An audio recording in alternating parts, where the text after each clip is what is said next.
This is part 7 of our review of the Tagalog case markers. Yes, 7.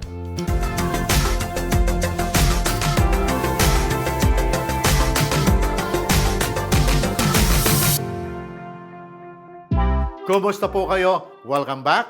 Let's continue our journey in learning a beautiful language, Tagalog, the language of the Philippines. We're continuing our review of the Tagalog case markers, which we've started several videos ago. If you have missed those videos, do check them out so that this current video will make sense to you. Do check them out. The links are in the description down below.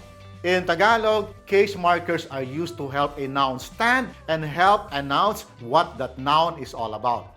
There are 3 main types of case markers. These are direct marker, the indirect marker, and the oblique marker. All 3 are used in conjunction with common and personal nouns in the singular and plural forms. We are finished with the markers for common nouns. In this video, we will continue our discussion on the case markers for proper nouns and will focus on the indirect markers ni and nina. I will discuss the remaining markers in succeeding videos.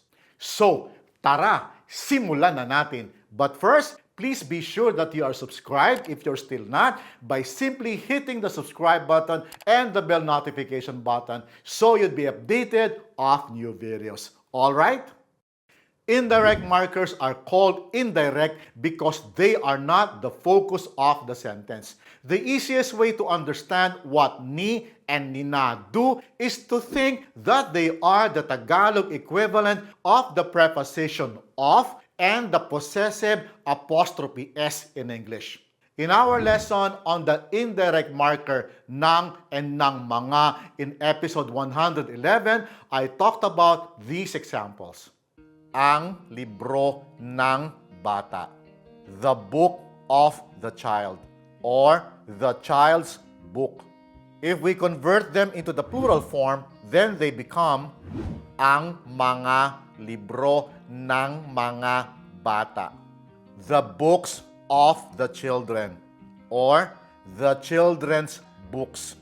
Ng and ng mga works well in these examples because the name of the child or the children are not known. But what if their names are known? Then we don't use the indirect markers ng and ng mga. We use the indirect markers ni and nina. Let's take a look. Ang Libro ni Ana, the book of Ana, or Ana's book.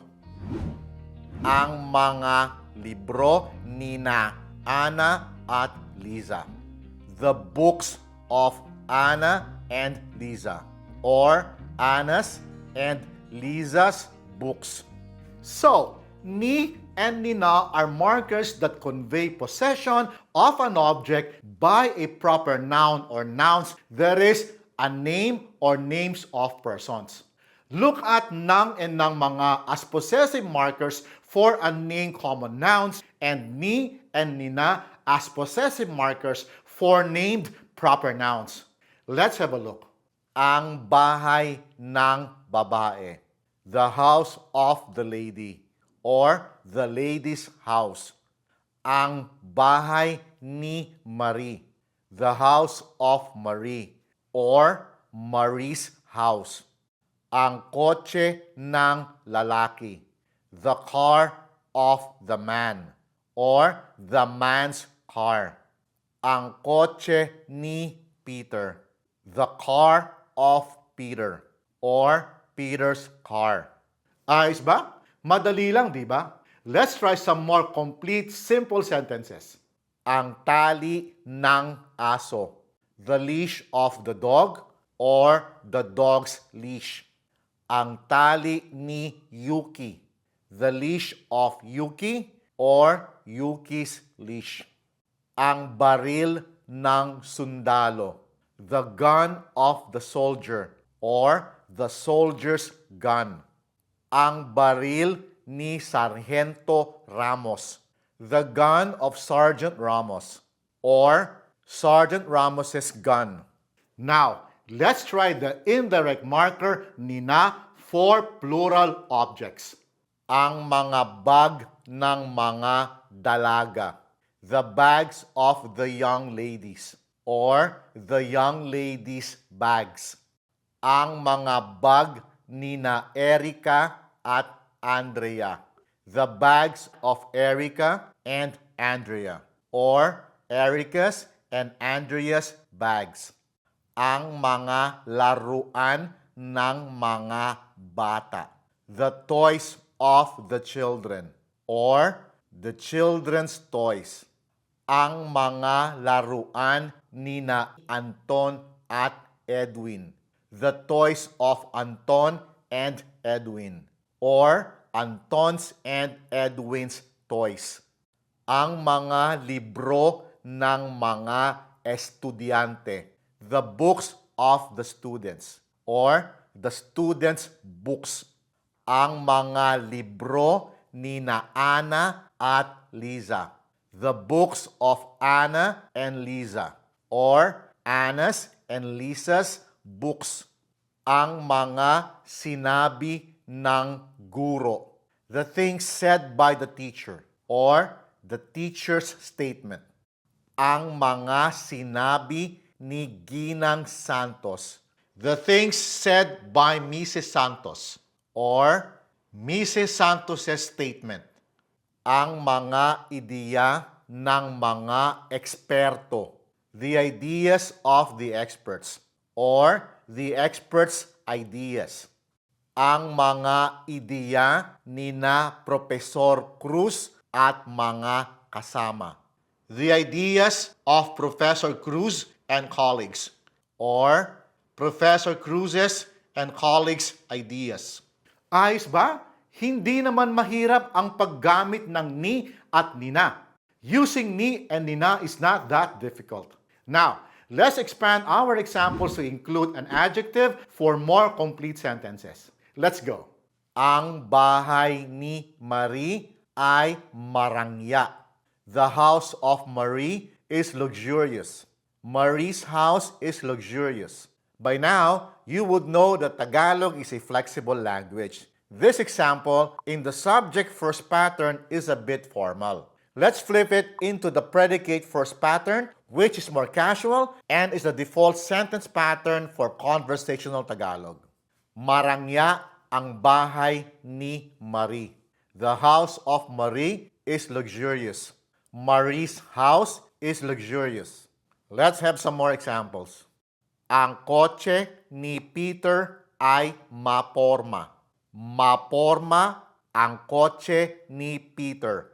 The car of Peter is flashy or Peter's car is flashy. Ang tali ni Yuki ay mahaba. Mahaba ang tali ni Yuki. The leash of Yuki is long or Yuki's leash is long. Ang baril ni Sargento Ramos ay mabigat. Mabigat ang baril ni Sargento Ramos. The gun of Sergeant Ramos is heavy. Sergeant Ramos's gun is heavy. Ang bag ni Erica ay kulay itim. Kulay itim ang bag ni Erica. The bag of Erica is color black or Erica's bag is color black.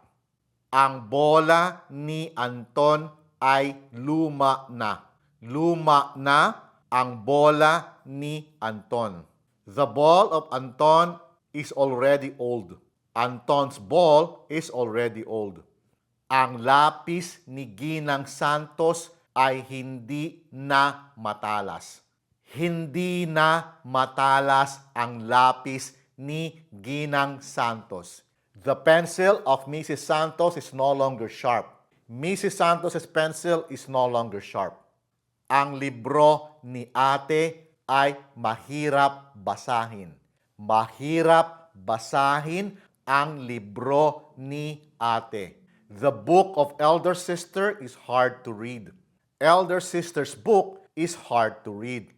Ang truck ni tatay ay magastos sa gas. Magastos sa gas ang truck ni tatay. The truck of Dad is a gas guzzler. Dad's truck is a gas guzzler. Now, let's try the indirect marker, Nina. Ang mga alaga ni na Tiyo at Tiya ay malilikot. Malilikot ang mga alaga ni na Tiyo at Tiya. The pets of uncle and aunt are restless. Uncles and aunts' pets are restless. Ang mga ideya ni na Ariana at Marie ay napakatayog. Napakatayog ang mga ideya ni na Ariana at Marie. The ideas of Ariana and Marie are too lofty. Ariana's and Marie's ideas are too lofty.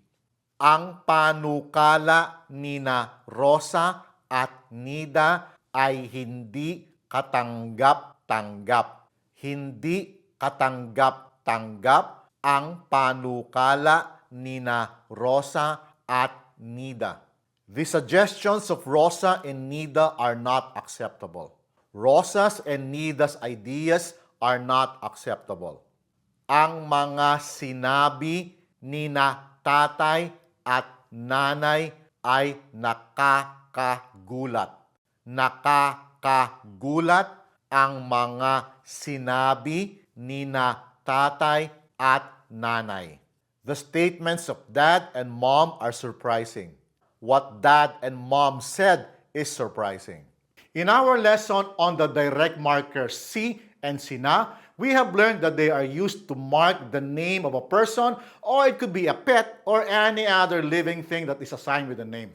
SI and SINA are generally associated with the subject of a sentence. Si Anton ay estudyante. Estudyante si Anton. Sina Anton at Edwin ay mga estudyante. Mga estudyante sina Anton at Edwin. In our lesson in this video, ni and nina are used to mark the object of a sentence and not the subject, as our sample sentences have shown. But what if I told you that ni and nina can also be used to mark the subject of a sentence? What? Yes, they can. And that is going to be the focus of my next video, where I will explain that ni and nina can also be used to mark the subject of a sentence. Please be sure to catch that. That's about it for now. I hope you learned something new today.